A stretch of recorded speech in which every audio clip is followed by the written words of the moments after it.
जो कथा भागवत में भगवान के विषय में बताया जाता है। मैंने कहा वे झूठ बोलते हैं। अगर कोई इंसान बीमार होता है तो कहां जाएगा बोलो? राम मंदिर जाओगे या अस्पताल जाओगे?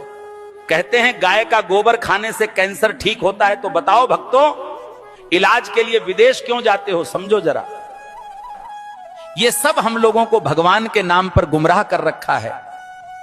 और जब यही लोग कहते हैं धन दौलत त्याग कर भगवान की शरण में आ जाओ, और खुद कहीं पर भागवत कहने जाते हैं, लाखों रुपये लेते हैं। ये मायाजाल ही तो है।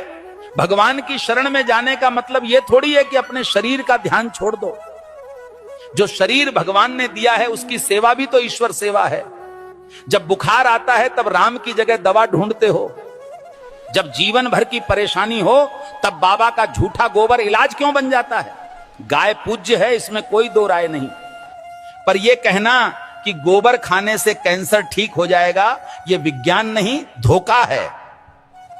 जो कथावाचक कहते हैं धन दौलत छोड़ दो, भगवान की शरण में आ जाओ, वो खुद लाखों के हवाई सफर करते हैं, एसी पंडाल में रुकते हैं और पाटीदारों से लिफाफा लेते हैं। तो त्याग हमें क्यों सिखाते हो? तपस्या की राह हमें क्यों दिखाते हो, जब खुद तुमने उसका कोई अनुसरण नहीं किया?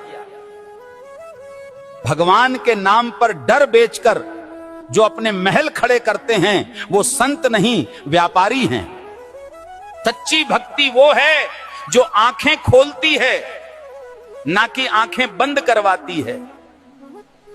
और आखिर में बात सीधी सी है, भगवान अंधविश्वास से नहीं, सच सेवा और विज्ञान से मिलते हैं। सीताराम सीताराम। भविष्य मालिका कहती है जब पाप बढ़ेगा तो समय न्याय करेगा और धर्म की असली परीक्षा शुरू होगी।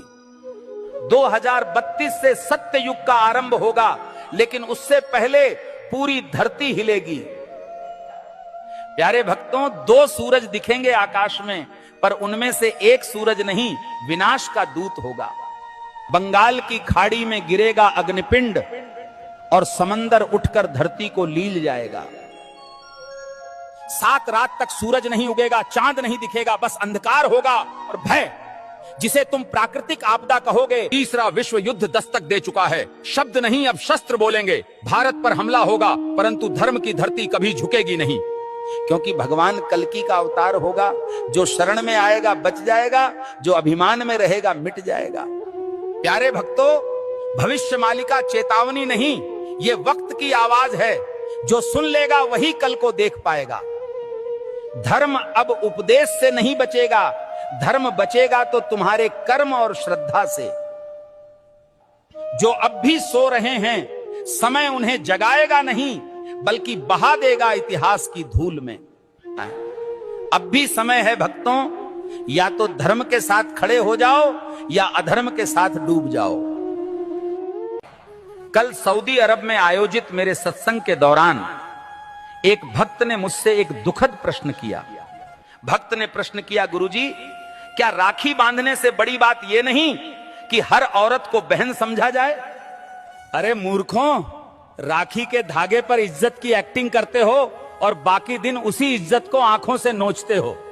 राखी का धागा इज्जत का प्रतीक है, पर नजरें ही इज्जत न दें तो वो धागा क्या करेगा? जो आज बहन कह रहे हैं, कल उसी जैसी स्त्री को घूरते हैं। यही विडंबना है। जिस दिन पुरुष की नजर नारी को सच में बहन समझने लगेगी, उस दिन हर बेटी, बहन, हर स्त्री सुरक्षित अनुभव करेगी। भाई कहे जाने से कोई बड़ा नहीं बनता, उसके विचारों और दृष्टिकोण में सम्मान हो, यही सच्ची मर्दानगी है।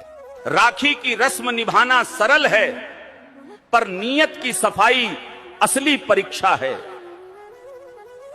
हे प्रभु, जो स्त्री को देखकर गंदे ख्याल लाता है वो कभी भाई नहीं बन सकता।